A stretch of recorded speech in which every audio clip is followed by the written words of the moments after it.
Finalmente termina o primeiro grande arco de Monko Shiroku no Yonkishi. O arco do Nanscience. Que eu acho que esse nome o Romanjo vai trocar. Ainda não me adaptei ao nome. Nanscience. O primeiro grande arco de Os Quatro Cavaleiros do Apocalipse. Esse vídeo aqui eu vou dizer um resumo desse primeiro grande arco e a nota que eu dou a ele, como a obra está andando na minha concepção. Por falar nisso, no Japão o primeiro volume já foi lançado e antes do mês acabar ele bate 112 mil exemplares vendidos. Isso é um grande feito, vendo que a obra não é mais Nanatsu Taizai, é um novo título. Embora tenha a propaganda e carona da obra antiga, é um grande feito, uma história do zero, bater mais de 100 mil cópias no seu primeiro mês. Está num ritmo muito bom, principalmente porque ela ainda está se aclimatando. E esse primeiro volume não aborda esse arco que iremos falar aqui, porém traz elementos que ficam reverberados nesse arco. A rítmica da história está incrível, a interação entre os personagens está muito bem orgânica. A viagem dos nossos protagonistas é ressoante e eles se completam muito bem. Fora que nesses primeiros arcos foram apresentados vários elementos de mundo e elementos da narrativa que mostram o que ela propõe, que mostram inocência ao mesmo tempo que a evolução do nosso protagonista, Percival. As obras conversam entre si muito consistentemente, vocês vão ver nesse review. Nanatsu Taizai e Os Quatro Cavaleiros do Apocalipse são isoladamente apreciáveis, mas são bem complementáveis. Fique até o final porque eu vou dar minha nota sobre esse arco e pontuar vários elementos. Partiu, galera! O primeiro grande arco de Quatro Cavaleiros do Apocalipse.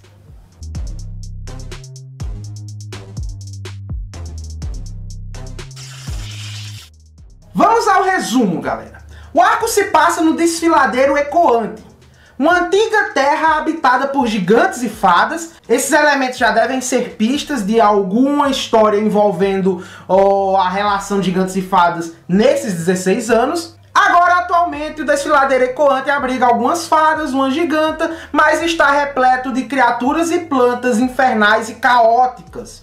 Percival, Sim e Donnie chegam nesse lugar e se dividem para um concurso de caça. E daí eles encontram os dois personagens núcleos desse arco. A primeira é a Dolores, uma gigante freira que estava orando, mas ela não estava orando para a terra, estava orando para as deusas, o que são elementos de pista para o background dessa personagem. Por falar em background, ela é, na verdade, a Dolores, a amiga de Diane, lá da história de Sete Pecados, que foi dada como morta por Matrona, que a enviou para uma missão solo e disse que ela morreu. Mas cá entre nós, eu acho que a Matrona apenas libertou a personagem, quem sabe? Ou ela sobreviveu a essa missão e veio parar nesse desfiladeiro, onde foi salva e foi meio que adotada por o curandeiro de lá, chamado Ordo. Galera, tudo muito complacente. A freira Dolores é aquela Dolores antiga e faz todo sentido. Ela não gostava de violência e agora ela se torna uma freira. Ela não tem para que se apegar à terra, que para os gigantes representa força e confronto. Talvez essa foi a educação que ela teve. Então ela vai para os céus. Ela vai para as deusas, as santificadas deusas. Ou isso, alguma coisa aconteceu nesse trajeto. Mas o importante é, como eu falei, as obras conversam entre si e se complementam. E se você assistir isolado, vai ser prazeroso e acolhedor do mesmo jeito a personagem. O outro personagem se chama Nanscience. É um herbalista louco. Aparece como um cientista antagônico no início, né? Que usa as pessoas como cobaia, inclusive o Percival. Eu acendi o maior hype para esse personagem, mas me decepcionei logo em seguida, porque eu achei que ele seria vampiro.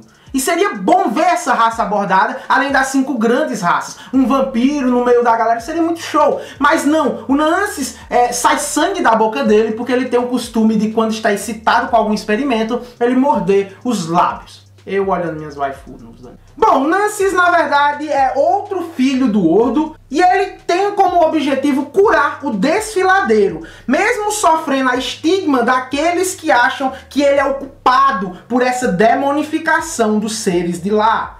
A magia do Nunsians também é algo que eu adoro, se chama Venom Mixing. Ele pode se assimilar a venenos, produzi-los e misturá-los livremente. Ele salva toda a floresta com sua técnica Misty Rain. Como assim, Tassiano? Já acabou? Calma, galera. O que eu mais estou elogiando em Monkshiroko no Yonkishi é o ritmo. A rítmica é muito legal. Os desenvolvimentos são muito orgânicos. O autor está colocando a inocência e a pureza do Percival como uma criança, enquanto ele trajeta nesse mundo de adulto, nesse mundo de criaturas, nesse mundo sombrio. Ele vai contrastando a pureza dele com vários elementos macabros.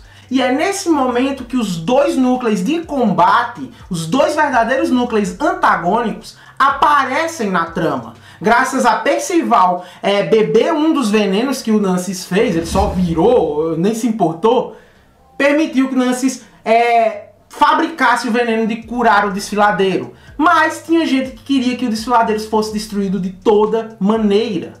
Ou, para ser mais exato, as criaturas não humanas que ali habitavam. Vamos para os dois núcleos, ou melhor, dois elementos que trazem um combate para esse arco. E o combate, ainda assim, bem rítmico. O primeiro é uma fada palhaço que se passava por vítima do Nunsians para todo mundo achar que ele era vilão, né? Foi salva por Percival. E uma vez salva, essa fada dos infernos invoca o Ordo numa forma monstruosa para levar o vilarejo para a destruição. Aqui vemos os desenhos bizarros do Nakaba de novo.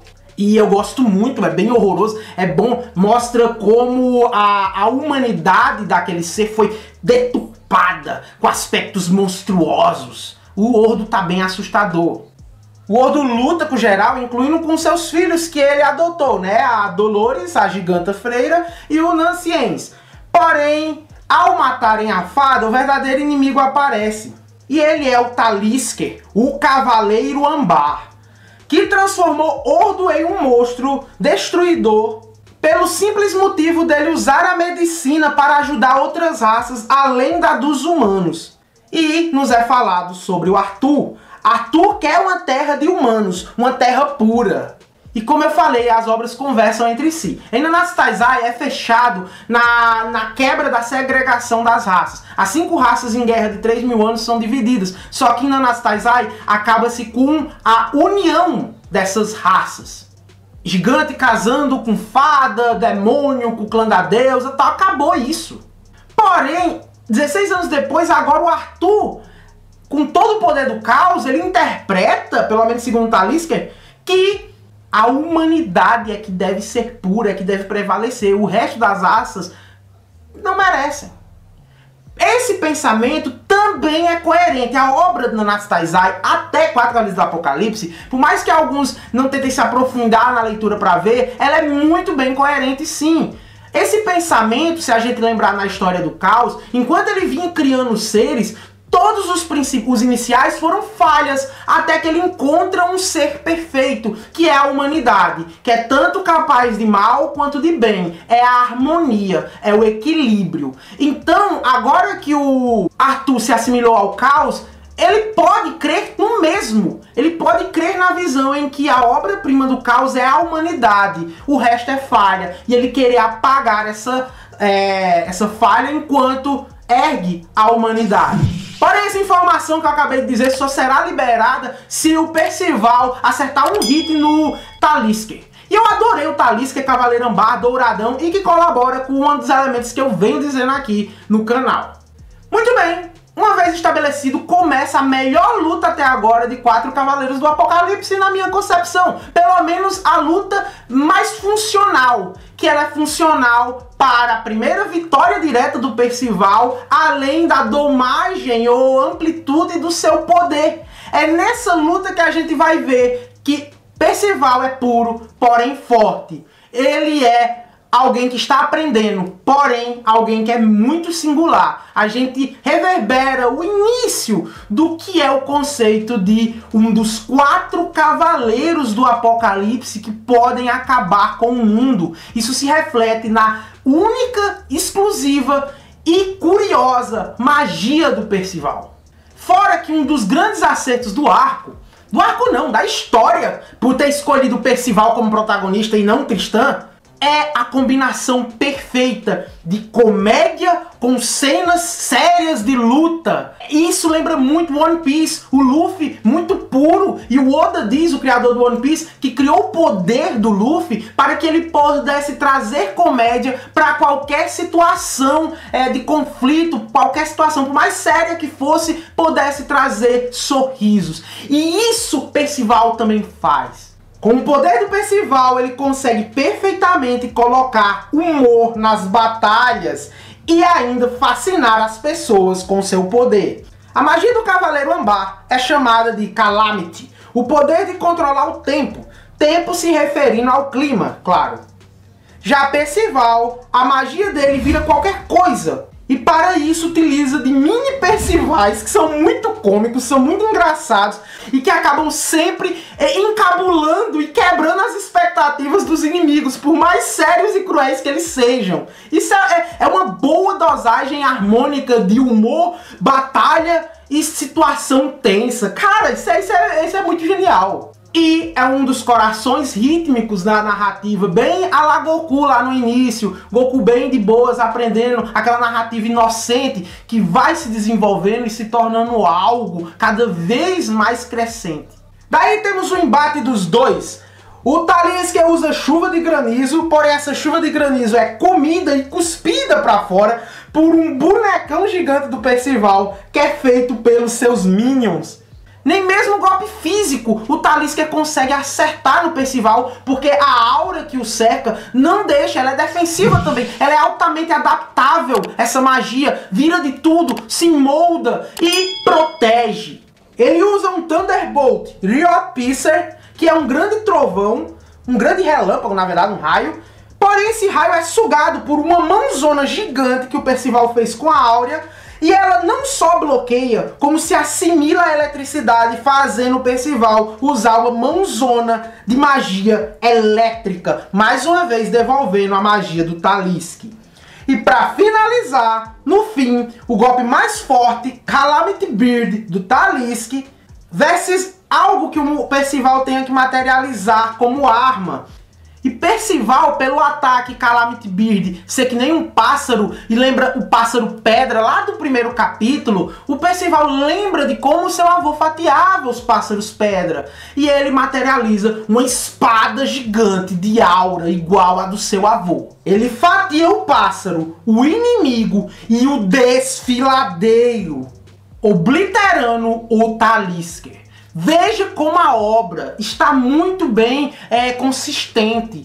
E esse elemento nos foi mostrado no primeiro capítulo para servir de ponte para a primeira grande arma que o Percival conjurou em uma batalha. O desenvolvimento do Percival para aprender sobre os seus poderes e como os poderes do Percival nos intriga só é um charme que nos prende à leitura.